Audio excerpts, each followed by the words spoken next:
시편 55편입니다.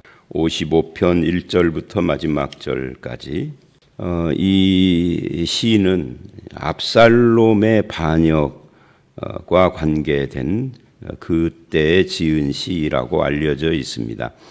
표제어에는 그런 설명이 안 나옵니다만은 전체적으로는 사람 때문에 마음이 아플 때 지은 시라고 그렇게 표현을 할 수 있죠.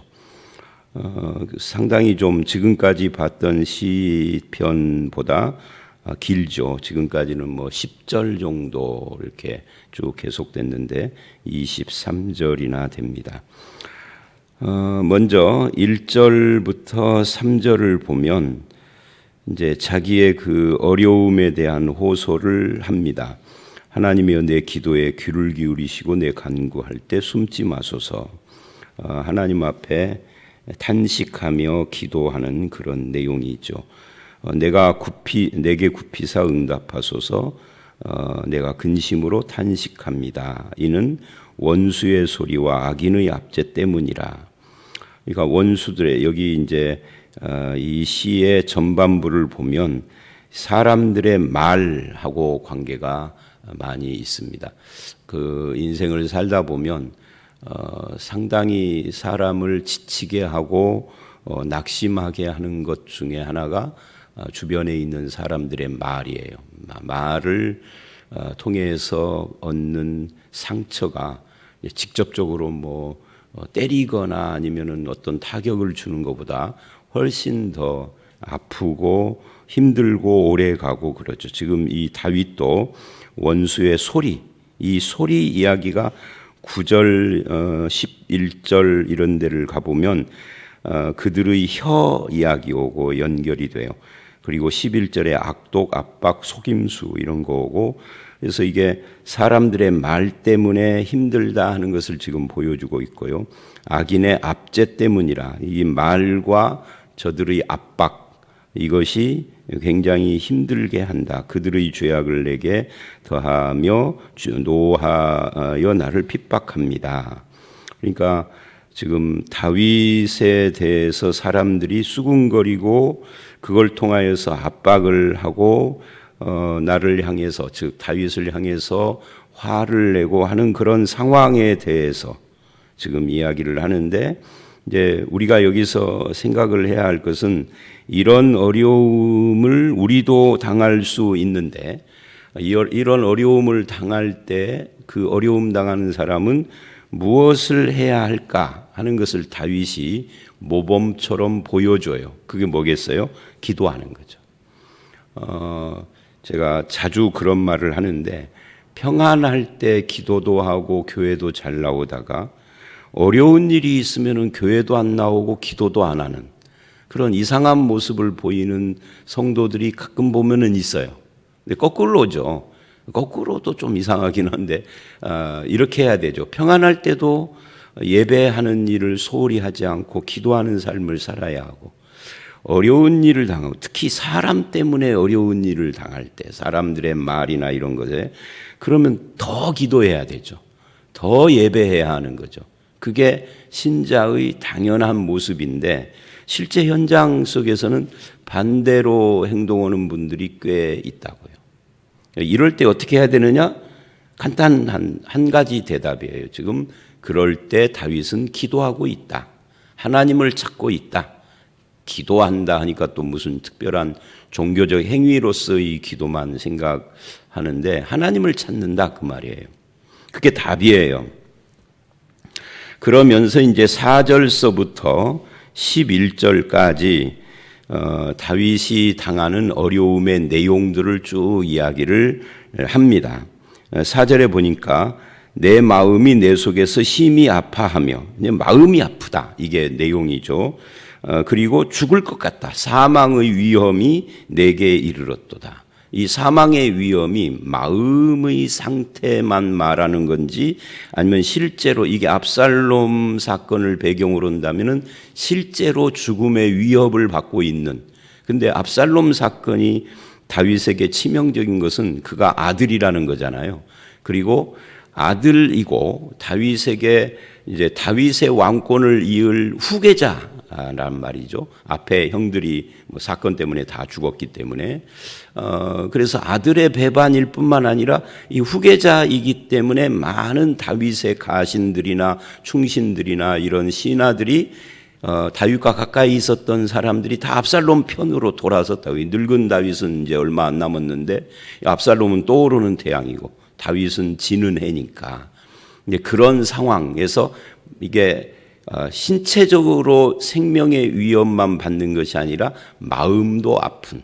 그래서 이게 이제 압살롬 사건을 배경으로 한다가 이제 보통 사람들이 이 시에 대해서 해석을 할 때 말하는 배경인데 압살롬 사건이 배경이 아니라 하더라도 지금 이 4절은 마음과 실제 신체적인 생명의 위협 이 두 가지가 동시에 있다라고 지금 이야기를 하고 있는 겁니다. 신체적인 어려움만 있다 하면은 그것만 극복하면 돼요. 근데 마음이 어려우면은 그거 견디기가 참 힘들죠. 군대 생활하는 군인들을 보면 가끔 이렇게 자살을 한다든지 어떤 사건을 일으킬 때가 있어요. 근데 군 생활의 훈련이 힘들어서 자살을 하거나 탈영을 하거나 하는 경우는 거의 없습니다. 훈련은 다 같이 하는 것이기 때문에 뭐 그것 때문에 그런 일은 잘 안 일어나요. 뭐 요즘은 모르겠습니다만은. 그런데 이렇게 같은 또래 집단이 몇 년을 함께 하다 보면 그 내부 안에서 마음을 힘들게 하는 일들이 일어나요. 여기서 말하는 것처럼 마음을 아프게 한다는 것처럼 대부분 그것 때문이에요. 아니면은 군대 외부에서 가정적인 어떤 문제라든지 여자친구 문제, 뭐 이런 마음을 아프게 하는 것이 신체를 힘들게 하고 사망의 위험 속에 쳐넣는 정도로 육체를 고달프게 하는 것보다 훨씬 힘든 겁니다. 그러니까 마음이 아픈 것과 사망의 위험 같은 이런 외적인 어떤 것들이 함께 하면은 이게 상승작용을 일으키겠죠. 그래서 5절 두려움과 떨림이 내게 이르고 공포가 나를 덮었도다. 마음도 아프고 사망의 위협까지 있으니 두렵고 떨리고 공포가 엄습을 했다 하는 거예요. 그래서 나는 말하기를 만일 내게 비둘기같이 날개가 있다면 날아가서 그러니까 이 상황을 도망치고 싶다 그런 말이죠. 7절까지 그 이야기예요. 멀리 날아가서 광야에 머무리로다. 그러니까 내가 새가 된다면 날개를 치고 이 상황을 피해버리고 싶을 정도로 굉장히 힘들고 피곤하다 그런 이야기죠. 두렵고 떨리고 공포가 있고 마음이 아프고. 그리고 이제 이런 상황 속에서 굉장히 힘든데 8절 이하를 보면 내가 나의 피난처로 속히 가서 폭풍과 광풍을 이제 날개치고 가서 그렇게 어떤 피난처에 숨는 거 이야기를 하고 내가 성내에서 강포와 분쟁을 보았사오니 주여 그들을 멸하소서 그들의 혀를 그러니까 이게 아까 3절에서 말했던 원수의 소리와 압제 그거를 이제 9절에서 다시 언급을 하고 있다. 그걸 강포 분쟁 그리고 그들의 혀에서 나오는 말들 그것이 11절에 악독, 압박, 속임수 이런 것들로 이 지금 6가지 강포 분쟁, 혀, 악독, 압박, 속임수 이게 지금 다윗이 당하고 있는 그런 상황에 대한 설명입니다. 원수들에 의해서 그렇게 그런 압박을 받고 있다는 거죠. 언제 10절을 보니까 주야로 그들이 주야로 그래요. 그러니까 이게 지금 시도 때도 없는 그런 압박을 상처를 받고 있다 하는 것을 이렇게 표현을 하는 겁니다. 성벽에 두루 다니니 성중에는 죄악과 재난이 있으며 그러니까 이게 이제 성벽, 성중 이런 표현들은 고대 세계 지금 같은 이런 현대 세계에는 성벽이나 이런 것이 관광지 정도밖에 안 되지만 고대 세계에는 성벽, 또는 성문 뭐 이런 데가 공공장소라는 의미를 가지고 있어요. 그러니까 공공장소에서 공공연히 사람들이 많은 곳에서 대놓고 시도 때도 없이 그렇게 강포와 분쟁과 혀를 놀리고 악독하며 압박과 속임수로 다윗을 상처 주는 그런 행위들을 계속하고 있다 하는 그런 의미입니다. 그래서 이제 거기 11절에 그 거리를 떠나지 아니하도다. 그러니까 이 공중에서 하늘 말고요. 공공장소에서 그렇게 계속 다윗에게 심리적인 타격과 압박을 주고 상처를 주는 일들이 계속되어지고 있어서 이게 이제 말이라는 것이 그러잖아요. 천리길을 간다 하는 것처럼 한 번 쏟아진 말은 막 돌아다닌다. 말의 특징이에요. 말은 돌아다니는 거예요. 돌아다니면서 증폭되는 거죠. 계속. 나는 한마디 했는데 며칠 지나면은 그 한마디가 3마디가 돼 있고 10마디가 돼 있고 막 불어나는 겁니다. 이제 요즘 현대에는 이런 말도 말이지만 그 말이 SNS를 타고 돌아다니잖아요. 그래서 가끔 보면 연예인들이나 스포츠 스타들이나 뭐 이런 스타급에 있는 사람들이 자살을 하는 원인 중에 하나가 그 SNS예요. SNS가 여기서 말하는 혀이죠, 혀. 말.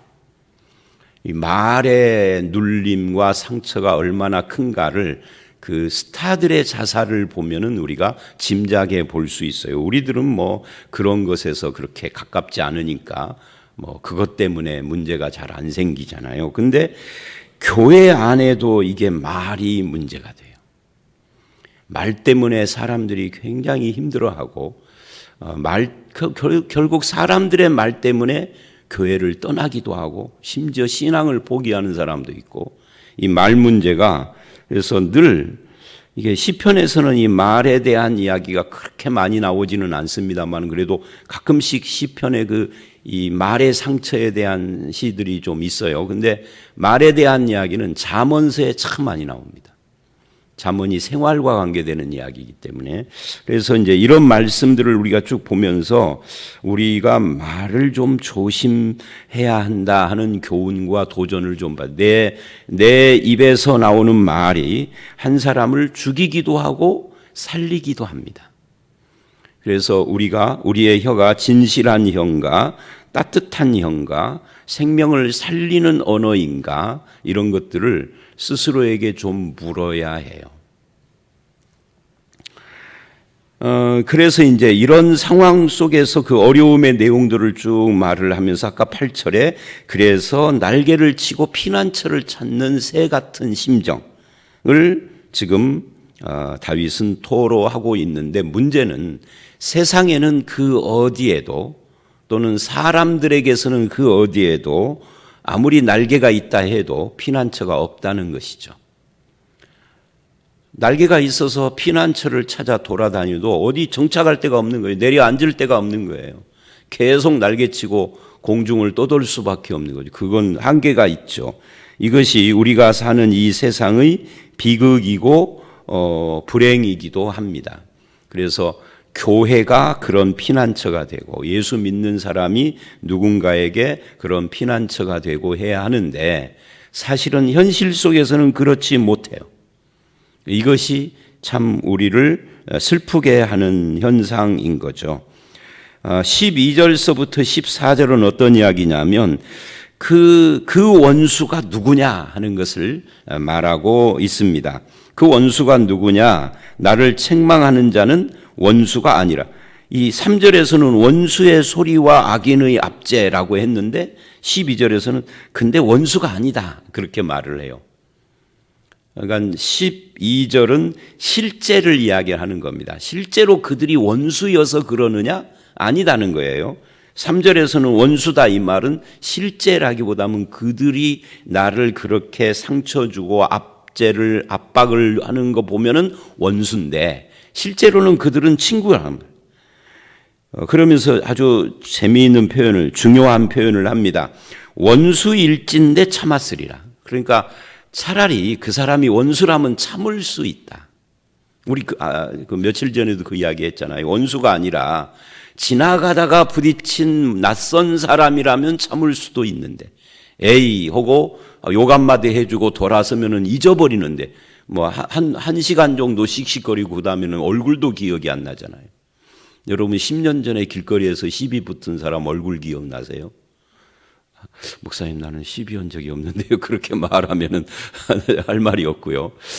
상상으로 그거 기억이 안 납니다.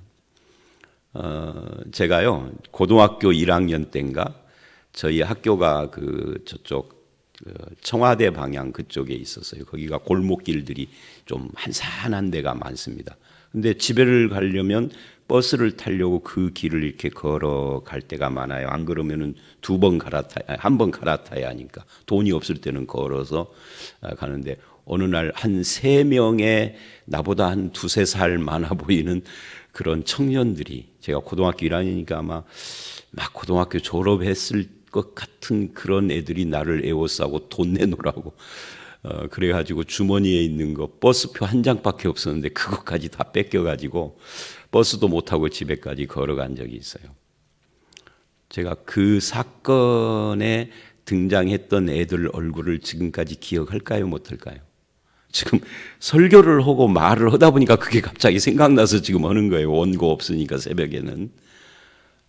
못해요. 그냥 그때 그런 사건이 있었죠 하고 야 일부러 이 말씀 때문에 떠올리니까 그러는데, 그런데요 저희 동창 중에 한 녀석이 옛날에 제가 중학교 때 저한테 막 악담을 퍼부은 적이 있어요. 초등학교 동창인데 여름에 고향에 갔다가 중학교 때 고향에 갔다가 길에서 만났는데 뭐 밑도 끝도 없이 왜 그랬는지 원인도 지금도 몰라요. 근데 그 녀석 얼굴과 이름과 그가 했던 말은 지금까지도 생생하게 기억을 해요. 왜? 동창이니까. 어른이 돼가지고 동창회에서 만났는데 너 그때 왜 그랬어? 라고 묻고 싶은 마음이 막 생기더라고요. 근데 안 물었어요. 그 친구는 항상 저보고 만나면은 내가 너보다 세례를 일찍 받았어. 세례 일찍 받았다는 이야기를 하는데 그렇게 악담을, 지금은 교회도 안 다닙니다만. 자, 무슨 말이냐면 원수라면 차라리 참을 수 있었겠다. 남이라면 차라리 잊어먹고 상처 안 받았겠다. 그런 이야기예요. 그런데 그 미워하는 자가 아니다. 내가 평소에 미워했던 자가 아니라 그럼 누구예요? 곧 너다. 13절. 나의 동료였던 사람이고 친구였던 사람이고 가장 가까운 친으로다. 요 13절 말씀을 보니까 이런 생각이 들어요. 이 사람은 다윗이 처음 사울에게 쫓겨 도망갈 때 함께 했던 400명, 그리고 시간이 좀 지나면서 함께 더 이렇게 좀 와가지고 600명. 그래서 다윗이 쫓겨 다닐 때는 400에서 600명 정도가 함께 쫓겨 다녔습니다. 블레셋까지 망명도 하고. 그때 그 사람들 중에 하나였을 것 같다. 그러니까 평생 생사고락을 함께 했던 사람인데 어느 날 원수가 돼 있는 거예요. 나한테 상처를 주고 내 생명을 죽이려고 막 덤벼들고 군사를 막 동원을 해서 공격을 하고, 근데 보니까 가까운 친구, 평생 함께 했던 가까운 친구가 그러더라. 그러니까 이게 얼마나 힘들어요. 상처가 굉장히 깊은 거죠. 그런 경우. 이제 그것을 지금 12절로 14절까지 표현을 했고요. 15절 이하는 그들의 결말에 대한 이야기를 합니다. 사망이 갑자기 그들에게 임하여 산채로 수월에 내려갈지어다. 이는 악독이 그들의 거처에 있고, 그러니까 있을지어다라는 말은 실제로 이게 안 일어났는데 그렇게 되라라고 지금 하는 거예요. 그러면서 15절 이하에 이제 어떤 이야기를 하느냐면 이런 상황 속에서 다윗이 어떻게 했는가를 보여주는데, 내가 하나님께 부르짖으리니 여호와께서 나를 구원하시리. 그러니까 이 시에서요 다윗은 이런 상황을 쭉 이야기를 한 다음에 두 가지를 이야기를 합니다. 하나는 사람이 아닌 하나님께 피한다라는 거예요. 내가 하나님께 부르짖는다. 사람이 아닌 하나님을 바라본다. 이게 첫 번째입니다. 그게 21절까지 쭉 이어지는 내용입니다. 나는 하나님께 부르짖는다. 하나님이 구원하신다. 저녁과 아침과 정오에, 저녁, 아침, 정오면 뭐 하루 종일이죠. 뭐 하루에 3번만 딱 그렇다는 것이 아니라 종일 내가 근심하여 탄식하리니 여호와께서 내 소리를 들으시리라. 하나님을 바라보고 하나님께 의탁하고, 피난처를 날개치고 가도 어딜 땅끝에 가도 피난처가 없는데 봤더니 하나님이 피난처시더라. 그 이야기를 지금 하는 거예요. 나를 대적하는 자가 많은데 18절 나를 치는 전쟁에서 그가 내 생명을 구원하사 평안. 여기서 그가 누구예요? 하나님 말하는 겁니다. 하나님이 생명의 구원자고 하나님이 평안을 주시는 분이다. 옛적부터 계시는 하나님, 이 표현이 참 재밌어요. 옛적부터 계시는 하나님이라는 이 표현, 태초부터라고 표현을 하기도 하죠. 성경에서는. 또는 태초부터 그 주님이 오시는 마지막 새 말까지, 이런 표현들이 다 뭘 의미하느냐면 신실하신 하나님이라는 의미를 가지고 있어요. 변함없으시다 하는 걸 말하는 겁니다. 옛적부터 계신다. 그러니까 하나님은 변함이 없어요. 가까운 친구는 어느 날 갑자기 돌변해서 원수가 돼서 나를 죽이려고 하는데 하나님은 변함없이 옛적부터 주님 오시는 재림 때까지 늘 항상 내 기도를 들으시고 나를 지켜주시는 그런 분이다. 그래서 그분이 그들을 낮추실 것입니다 라고 지금 고백을 하고 있어요. 그런데 사람은 변합니다. 그들은 사람은 앞에 말이죠. 앞에 사람은 친구였는데 원수로 변해요. 그리고 19절은 그들은 변하지 아니하며, 이 말은 저들이 친구였으면 영원히 친구다 이런 말이 아니라 그렇게 원수가 되었는데 그들이 그런 생각을 안 바꾼다는 그런 의미죠. 하나님을 경외하지도 않고 하나님과 인간을 대비해서 이야기를 하는 겁니다. 하나님은 영원히 변치 않는 분이고 사람은 변하는데 그 변하는 사람의 죄성과 그런 마음의 악독함과 이거는 안 변한다는 이야기를 지금 하고 있는 겁니다. 하나님을 경외하지 않음이 이제 그렇게 드러났다, 그런 의미이기도 하죠. 그래서 어쨌다는 거예요. 15절로 21절 이 말씀의 결론은 그래서 인간은 의지할 대상이 아니다, 그 이야기입니다. 하나님만이 의지할 대상이다. 그래서 그분에게 기도한다 하는 거예요. 우리가 흔히 이런 말을 가지고 교회 안에서 이렇게 말을 하죠. 사람 보지 말고 하나님을 바라봐 하는데 이게 오늘 말씀이 이제 그 이야기예요. 사람은 바라봐야 할 대상이 아닌데 하나님만 바라봐라. 그러면 20절도 있습니다만은 그는 손을 들어 자기와 화목한 자를 치고 그의 언약을 배반. 그러니까 사람은 다른 사람을 배반하고 그러는데 하나님은 옛적부터 변함이 없다는 말을 하는 거예요. 그의 입은 우유 기름보다 미끄러우나, 그러니까 간사하다 그 말입니다. 그의 마음은 전쟁이요. 겉과 속이 다르다는 거죠. 나를 만나면은 우유 기름보다 더 미끄러운 말을 하는데, 특히 좋은 이야기를 하는데 속에는 나를 향하여 전쟁, 즉 나를 죽이려고 하고 분노의 활화산이 타오르고 있는 거죠.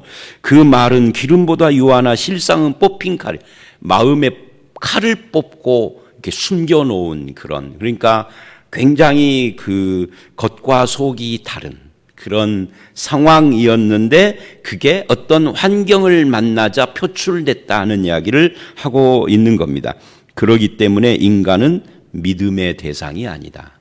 우리는 인간을 바라보는 자들이 아니라 하나님을 바라보는 사람들이다 하는 것을 다윗이 이 15절로 21절에 길게 그 한마디를 하고자 이렇게 표현을 한 겁니다.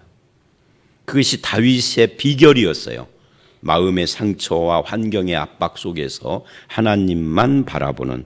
그 다음에 두 번째는 22절로 23절인데 여기는 이제 내 짐을 여호와께 맡기라. 하나님만 바라보고 하나님께 맡겨라. 이 둘은 분리된 것은 아니죠. 여기 맡긴다 하는 말은 하나님 위에다가 내 문제를 던져놓는다라는 뜻을 가진 원어예요. 히브리어가. 그러니까 나의 짐을 하나님 위에 올려놓는다는 거죠. 맡긴다. 그가 너를 붙드시고 의인의 요동함을 영원히 허락하지 않는, 흔들리지 않게 해주겠다는 거죠. 하나님께서 그리하면 요동치 않는 삶을 주신다는 거예요. 하나님께 맡기면. 그래서 23절에 이제 기도를 합니다. 하나님이여, 주께서 그들로 파멸의 웅덩이에 빠지게 하시리이다. 피를 흘리게 하며 속이는 자들은 그들의 날의 반도 살지 못할 것이나 나는 주를 의지하겠습니다. 그래요. 자, 오늘 말씀이요, 좀 길지만 간단한 이야기입니다. 외부적인 압제와 마음의 상처, 이 둘 때문에 다윗이 굉장히 마음이 아파서 막 죽을 것 같은, 그러면서도 피난처가 없는 그런 상황, 특히 사람들의 말 때문에 그런 상황 속에서 가까운 사람의 그런 배반까지 겹쳐서 도저히 어떻게 할 방법이 없는 상황에 다윗은 하나님을 바라보고 하나님께 맡기는, 하나님께 기도하는 그런 것으로 우리에게 이 비결이라면 비결이죠.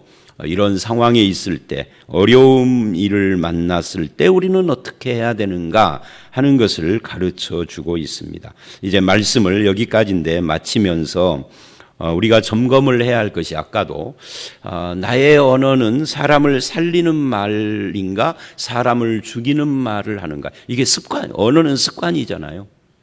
습관처럼 자기도 모르게 내가 언제 그랬어 그래요. 근데 사람들은 그런 나의 말을 통해서 상처받고 영혼이 죽어간단 말이죠. 마음이. 그래서 살리는 말, 죽이는 말, 이것에 대해서 도전을 받아야 하고요. 그 다음에 사람은 아무리 가까워도 우리가 의지하고 바라봐야 할 대상은 아니다. 하나님이 우리의 의지이고 바라봐야 할 대상이다. 그 하나님께 내 인생을 맡기고 그분이 붙들어 주시는 손길을 통해서 요동하지 않는 신앙의 삶을 살아가는 성도가 되어야 되겠다 하는 그런 결심, 이런 것들이 우리에게 필요하다라고 생각을 합니다. 그렇게 하나님을 의지하고 맡기는 여러분에게 하나님의 늘 구원의 손길과 여러분의 삶을 평안케 하시는 은혜가 함께 하시기를 주의 이름으로 축원합니다. 함께 기도하겠습니다. 하나님 아버지, 그렇습니다. 사망의 위험과 마음의 아픔과 상처들, 그리고 분쟁과 압박과 악독과 속임수에 의하여서 힘들어하는 다윗이 사람에게서가 아니라 하나님에게서 피난처를 찾고 하나님께 기도하며 하나님을 바라며 하나님께 인생의 짐을 맡김으로써 그 모든 압박과 상처에서 벗어나는 것을 봅니다. 주님, 우리도 그렇게 사람이 아닌 하나님을 바라고 또 소망하며 하나님께 우리의 인생의 짐을 맡길 수 있도록 믿음을 허락해 주시옵소서. 영원히 요동치 않도록 붙들어 주시는 하나님, 우리 인생을 붙들어 주시옵고 또 기도하는 기도에 응답하시며 특히 우리의 언어가 사람을 죽이는 언어가 아니라 살리는 진실하고 따뜻하고 생명의 언어를 품을 수 있도록 우리 입술도 주장해 주시옵소서. 아버지 하나님, 생명을 붙드시고 주시는 하나님과 오늘 하루도 동행하는 인생을 살아가도록 함께해 주실 줄 믿사옵고 예수님 이름으로 기도드려 싸움나이다. 아멘.